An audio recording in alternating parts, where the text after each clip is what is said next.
Hey all, welcome to Oh Brother Comics. I'm Nick, and today I'm going to be discussing some Loki speculation comic books. This is going to be based on the first 5 episodes of Loki on Disney+. If you have not seen the latest episode of Loki, there will be spoilers contained in this video. So turn away now if you don't want anything spoiled. Alright, so first up, everyone knows about the speculation around Kang the Conqueror, especially since Kang is confirmed to be the antagonist for the next Ant-Man movie. Avengers 8 is an amazing spec book, however, it is way out of most people's price range. So if you have Avengers 8, that's great. It's definitely out of my price range, and it's probably going to be out of most people's price ranges as well. First of all, the title of this episode is Journey into Mystery. When I saw that, I lost it. That is such an amazing nod to the original comics. And all of the Easter eggs contained in this episode are just amazing.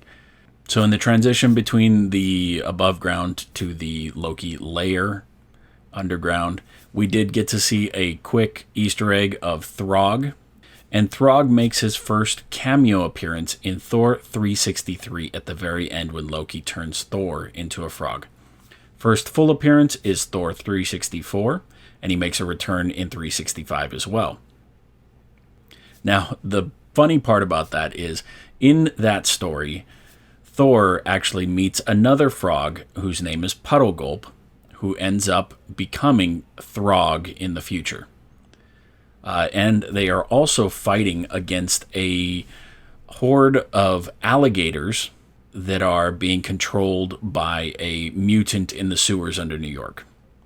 So the alligator Loki is another Easter egg attributed to that 3-issue run. Now, Throg, or Simon Walterson, makes his reappearance officially as Throg in Lockjaw and the Pet Avengers #1. He also returns alongside Jane Foster's Thor in The Mighty Thor #700.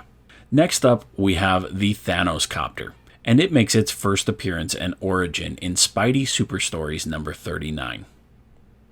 Now, I don't think that's going to be a major speculation.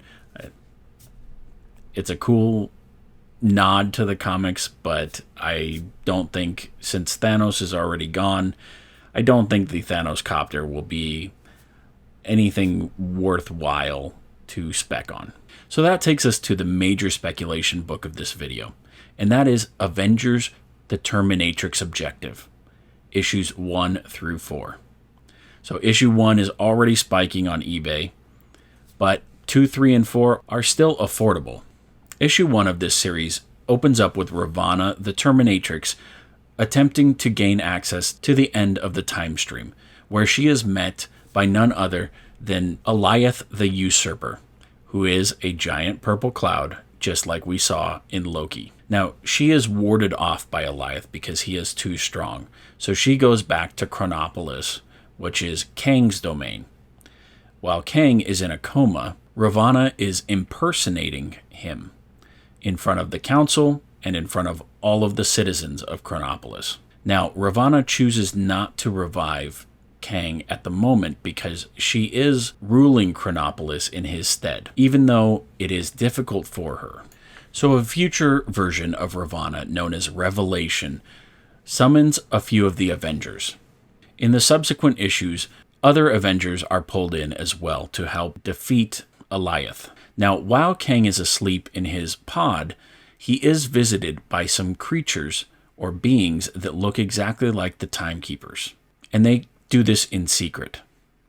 Now, as they walk away, they take their masks off and reveal that they are not the Timekeepers, but imposters.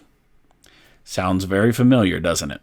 A lot of this limited series can be translated into what we have seen so far in Loki.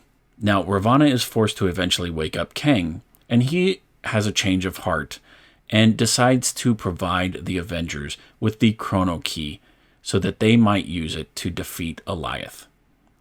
They end up using it and create a being called Tempest, who engages Alioth in an eternal battle to keep him occupied. Now, while issue 1 is spiking on eBay, these are mostly dollar bin books. No one was speccing on any of these issues prior to this episode.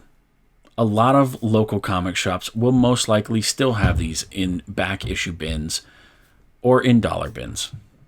So if you're able to make it to your local comic shop soon, you might be able to score on any of these issues. Issues 2, 3, and 4 are definitely more affordable online right now, but I think that as more people start reading these issues, they will realize that it's not just issue 1 that they're pulling from for the Loki series. It's all 4 of the issues.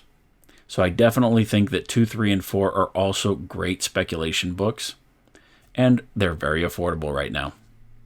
All right, well, that's all I have for you today. So if you enjoyed this speculation video, please leave a comment down below and like and subscribe to our channel. Thank you, and I'll see you later.